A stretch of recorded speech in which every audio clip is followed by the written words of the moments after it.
नमस्कार, मी संस्कृती आणि आपण पाहत आहात नवा मराठा। पाहुयात अहिल्यानगर जिल्ह्यातील काही महत्त्वाच्या घडामोडी। अहिल्यानगरमध्ये गुन्हेगारीचं प्रमाण दिवसेंदिवस वाढत चाललं आहे। अशातच आता रात्रीच्या वेळी हातात नंगी तलवार घेऊन दहशत करत फिरणाऱ्या रेकॉर्डवरील गुन्हेगाराला कोतवाली पोलिसांच्या पथकाने शहरातील गांधी मैदान परिसरात पकडले आहे। कारण काल पहाटेच्या सुमारास ही कारवाई करण्यात आलेली आहे। या प्रकरणी जॉन कासिनो परेरा या आरोपीला पोलिसांनी ताब्यात घेतला आहे। प्रजासत्ताक दिनाला 75 वर्ष पूर्ण झाले, मात्र सध्या प्रजासत्ताक हे संबोधनापुरते राहिले आहे। कारण प्रजासत्ताकाचा गाभा असणाऱ्या कायदे मंडळाच्या निवडणुकांमध्ये अधिकृत अनधिकृत पैशांचा प्रचंड वापर नुकताच झाला आहे। तसेच निवडणुकीसाठी वापरली जाणारी ईव्हीएम मशीनची पद्धतही संशयाच्या भोवऱ्यात अडकली आहे। मात्र या राज्यघटनेची काटेकोर अंमलबजावणी करावी या मागणीसाठी जिल्हा हमाल पंचायतच्या वतीने महात्मा गांधी यांच्या पुतळा येथे धरणे आंदोलन आणि निदर्शने करण्यात आली। यावेळी अनेक दिग्गज उपस्थित होते। महाराष्ट्र राज्य हमाल मापाडी महामंडळ आपले कष्टकऱ्यांचे नेते आदरणीय डॉक्टर बाबा आढाव यांच्या नेतृत्वाखाली 26 जानेवारी 1950 ते 26 जानेवारी 2025 भारतीय राज्यघटनेला 75 वर्ष पूर्ण झाली। तरी आपल्याला बाबा राज्यघटनेची काटेकोरपणे अंमलबजावणी करा या मागणीसाठी आपल्याला आज राष्ट्रपिता महात्मा गांधी यांच्या पुतळ्यापाशी बसावं लागतं ही शोकांतिक आहे। आज आपला 26 जानेवारी प्रजासत्ताक दिन। प्रजासत्ताक दिन म्हणजे लोकांसाठी केलेले कायदे, म्हणजे हा संविधानाचाच आज एक भाग आहे। आणि संविधान टिकलं तर लोकशाही टिकणार आहे। आणि आपला हा लोकशाही प्रधान देश आहे। पण लोकशाहीप्रमाणे आपलं राज्य असेल, आपला देश असेल, या घटनेनुसार या लोकशाही पद्धतीने चालू आहे का, हा आपल्याला प्रश्न पडलेला आहे। आज आदरणीय बाबा डॉक्टर बाबा आढाव पुण्याला बसलेले आहेत धरणे धरून। आज त्यांच्या नेतृत्वाखाली संबंध महाराष्ट्रभर सर्व कष्टकरी वर्ग, माथाडी कामगार आज जे महापुरुषांचे पुतळे आहेत त्याच्यापाशी धरणे आंदोलन करण्यासाठी प्रत्येक संघटना त्या ठिकाणी बसलेली आहे। बाबांनी महापौर साहेबांनी जे मांडलं अगदी बरोबर आहे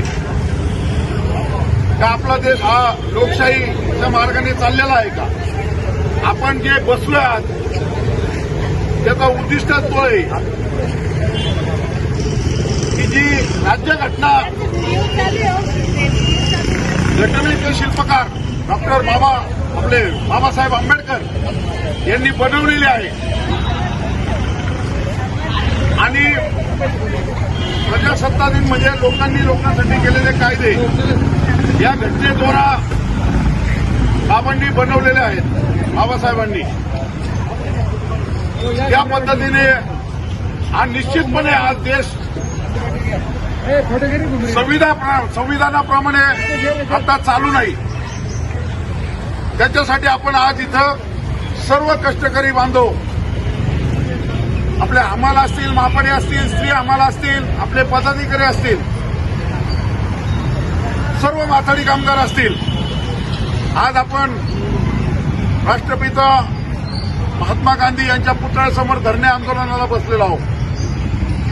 आणि याची सरकारने कुठेतरी राज्यघटनेची अंमलबजावणी काटेकोरपणे व्हावी याची निश्चितपणे त्यांनी या आंदोलनाचे आपल्या धरणे जे धरून बसलो आपण त्याची दखल या सरकारने घ्यावी आणि संविधानाप्रमाणे हे राज्य चालवावं। जर हे संविधानाप्रमाणे राज्य चाललं नाही तर असं समजायचं की आपल्याला हुकुमशाहीचं राज्य सुरू झालेलं आहे। आणि लोकशाहीमध्ये आपण जास्त करून पाहतो तर बहुतांश राष्ट्र हे लोकशाही पद्धतीने चाललेले आहेत. आपल्या सुद्धा भारतामध्ये लोकशाही ही नांदते. आपल्या कष्टकऱ्यांचे प्रश्न बरेचसे आहेत. आपला माथाडी कायदा आज त्याच्यात महत्वाचा विषय म्हणजे माथाडी कायदा हा माथाडी कामगारांसाठी तयार झालेला आहे. पण त्या माथाडी कायद्याची सुद्धा काटेकोरपणे अंमलबजावणी होती का, तर मी स्पष्टपणे सांगतो होत नाही. त्याच्यासाठी या सरकारला कुठेतरी जाग येण्यासाठी आज आपण धरणे आंदोलनं बाबांच्या नेतृत्वाखाली बसलेलो आहोत. जर सरकारने या धरणे आंदोलनाची कुठे दखल, राज्यघटनेची काटेकोरपणे अंमलबजावणी ही जर केली नाही तर इथून पुढं आज आपण खाली बसलोय. पण आपले आदरणीय डॉक्टर बाबा आढाव यांच्या नेतृत्वाखाली वरून अंमल मापणी मंडळाच्या वतीने आपल्याला जे काही रस्त्यावर उतरायचं असेल, आंदोलनं असतील, जे काही वरती आपल्याला प्रोग्राम येतील ते इथून पुढे आपण राबवल्याशिवाय राहणार नाही आणि कोणताच माथाडी कामगार स्वस्त बसणार नाही. आज आपण सर्वजण इथं आज बसलेलो आहोत आणि याची दखल, याची नोंद सरकारने घ्यावी एवढंच मी बोलतो आणि माझे दोन शब्द संपवतो. जय हिंद, जय महाराष्ट्र.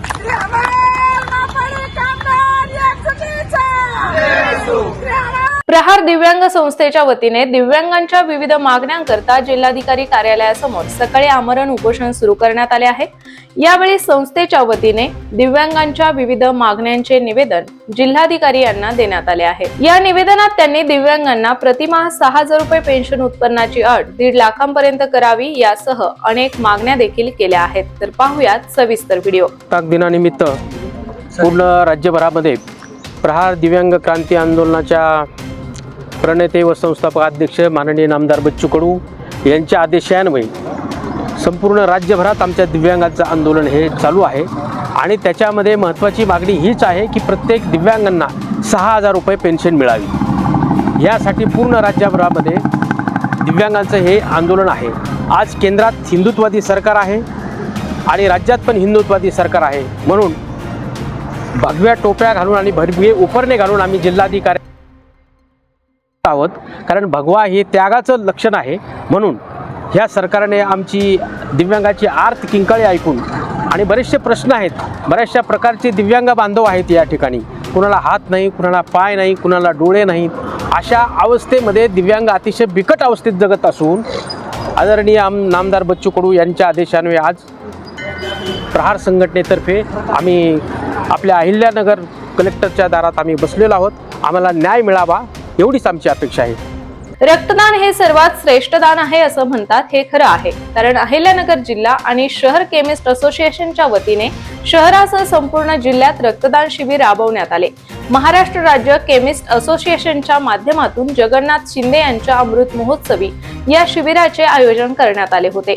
यामध्ये 1608 केमिस्ट रक्तदात्यांनी रक्तदान करून समाजाप्रती आपली बांधिलकी व्यक्त केली. तालुका स्तरावर झालेल्या शिबिरात केमिस्ट बांधवांनी देखील चांगला प्रतिसाद दिला आहे. जिल्हा संघटना आजी माजी पदाधिकारी यांनी जो आज उपक्रम राबवत आहे रक्तदानाचा, हा खरंच खूप अभिमानास्पद उपक्रम आहे. त्याच्यामुळे नक्कीच समाजाला, गरजू मुलांना मदत होणार आहे. त्यामुळे मी सगळे आपले जिल्हा संघटना असतील, सभासद असतील यांचं जिल्हा प्रशासनाच्या वतीनं धन्यवाद व्यक्त करतो व हा कार्यक्रम यशस्वी व्हावा अशी शुभेच्छा करतो. आमचे आदरणीय केमिस्ट हृदय सम्राट अप्पासाहेब शिंदे यांच्या 75 वाढदिवसानिमित्त आज भारतभर रक्तदान शिबिर संघटनेच्या वतीने आयोजित केलेलं आहे. खरं म्हणजे एक वेगळा आनंदाचा क्षण आहे. आज जी समाजामध्ये काय गरज होती ती जाणून माननीय आप्पासाहेबांच्या सर्व सहकार्यांनी रक्तदान शिबिर हे अख्ख्या भारतामध्ये आयोजित करण्याचा संकल्प सर्वांच्या वतीने केला होता. खरं एक आनंदाची गोष्ट आहे की ज्या प्रतिसाद अख्ख्या भारतामध्ये, महाराष्ट्रामध्ये या रक्तदान शिबिरसाठी भेटलेला आहे.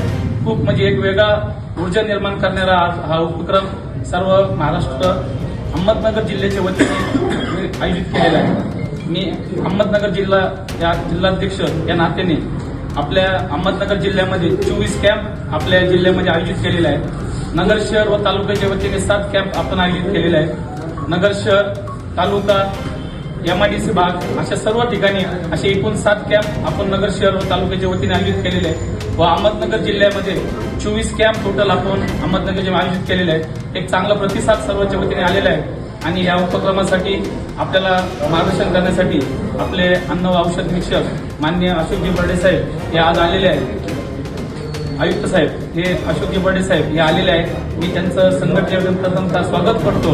हे चांगल्या उपक्रमास आपण आम्हाला सहकार्य करून काय मार्गदर्शन करतात आणि आजही आपण उद्घाटन समारंभासाठी आलात त्याबद्दल मी संघटनेवरून मनापासून तुमचं धन्यवाद देतो व आपला जो प्रतिसाद आहे आपण सर्वांनी आज दिवसभर सर्वांनी ताकद लावून हा कॅम्प कसा चांगला होईल यासाठी सर्वांनी सहकार्य करण्याची अपेक्षा व्यक्त करतो आणि थांबतो. सध्या अहमदनगर मध्यवर्ती जिल्हा सहकारी बँकेच्या भरती संदर्भात आरक्षणाचा नवा मुद्दा चर्चेत आला आहे. कारण आरक्षणाची तरतूद डावलून अहमदनगर मध्यवर्ती जिल्हा सहकारी बँकेत होत असलेल्या भरतीला विरोध दर्शवण्यात आलाय.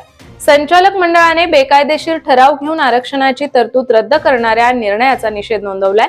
तर संविधानिक मार्गाने जोपर्यंत भरतीची प्रक्रिया राबवली जात नाही तोपर्यंत भरती थांबवण्याची मागणी पालकमंत्री राधाकृष्ण विखे पाटील यांच्याकडे निवेदनाद्वारे करण्यात आली आहे. अन्यथा जिल्हा बँकेच्या संचालक मंडळ विरोधात तीव्र आंदोलन करण्याचा इशारा देण्यात आलेला आहे. त्यामुळे आता या संदर्भात काय निर्णय होणार हे पाहणे महत्त्वाचे ठरणार आहे. सुरू असलेल्या भरती प्रक्रियेच्या विरोधामध्ये काही संस्था संघटना आधीच जिल्हा कलेक्टर आणि इतर बँकेच्या संचालकांना वगैरे भेटण्याचा प्रयत्न करत होते.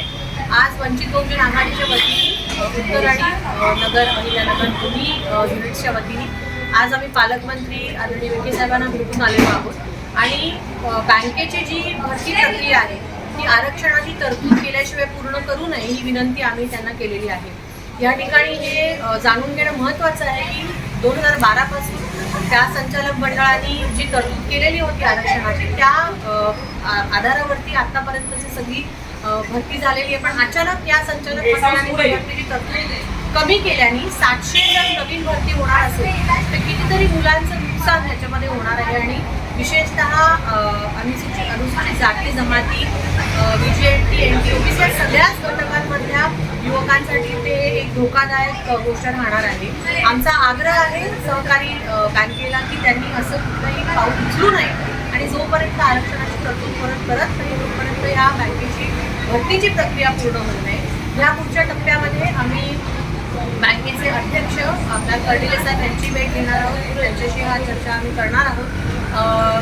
वंचित बहुजन आघाडीच्या वतीने सगळ्या 13-14 तालुक्यांमध्ये प्रत्येक तहसीलला निवेदन देण्याचा एक प्रयत्न आमच्या वतीने होणार आहे आणि निश्चित जर त्याच्यानेही काही फरक पडला नाही तर येणाऱ्या काळामध्ये नगरच्या अर्बन म्हणजे जिल्हा सहकारी बँकेच्याच पुढे पोषणाचा एक कार्यक्रम सुरू करणार आहोत की जेणेकरून बँकेच्या या सगळ्या संचालक मंडळाला जाग. एक महत्त्वाची बाब त्याच्यामध्ये ही आहे की या संचालक मंडळामध्ये सगळेच अनुभवी आणि प्रस्थापित नेते आहेत, आमदार आहेत, माजी आमदार आहेत, मोठे मोठे कार्यकर्ते आहेत की जे सातत्याने संविधान आणि संविधान कसं वाचवायला हवं आणि संविधानाचे आम्ही रक्षक आहोत हे दोन्ही बाजू असो महाविकास आघाडी असो महायुती असो मांडत असतात. पण जेव्हा खरंच या तरतुदींची पिळवणूक होत असेल किंवा त्याची जर अवहेलना होत असेल तर ते वाचवण्यासाठी या संचालक मंडळाने खरं तर पुढे यायला पाहिजे. अनेक संचालकांशी मी स्वतःही बोलले आहे पण ह्या गोष्टीबद्दल कोणाच्याच मनामध्ये क्लॅरिटी नाही आहे की स्पष्टता नाही आहे की नेमकं हे काय चाललं आहे. माझा आग्रह आहे या सगळ्या मंडळींना की त्यांनी त्वरित या गोष्टीमध्ये लक्ष घालावं आणि ही प्रक्रिया जोपर्यंत आरक्षणाची तरतूद होत नाही तोपर्यंत पूर्ण करू नये ही आमची विनंती.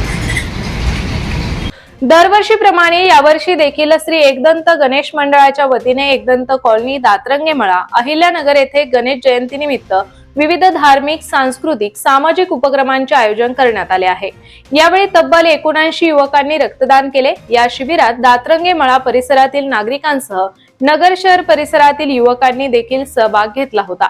याशिवाय यावेळी 150 महिलांची हेमोग्लोबिन तपासणी करण्यात आली. मोतीबिंदू शस्त्रक्रिया शिबिर, मोफत दंत तपासणी शिबिर, मोफत औषध वाटप शिबिर, मोफत पूर्ण रोग तपासणी शिबिर आणि रक्तदान शिबिर, तसेच महिलांसाठी हळदी कुंकू कार्यक्रम, उखाण्याचा कार्यक्रम असतात. आपलं अंताक्षरीचा कार्यक्रम देखील आपण आयोजित करतो आणि जे आपले रंगारंग कार्यक्रमाचं देखील आयोजन करत असतो. आणि आपला तेलंगणा आणि आंध्र प्रदेशमध्ये खेळणारा आपले संस्कृतीचा, तेलुगू संस्कृतीचा बతుకమ్మ म्हणून. तर अशाच माहितीपूर्ण बातम्यांसाठी चॅनलला सबस्क्राईब नक्की करा.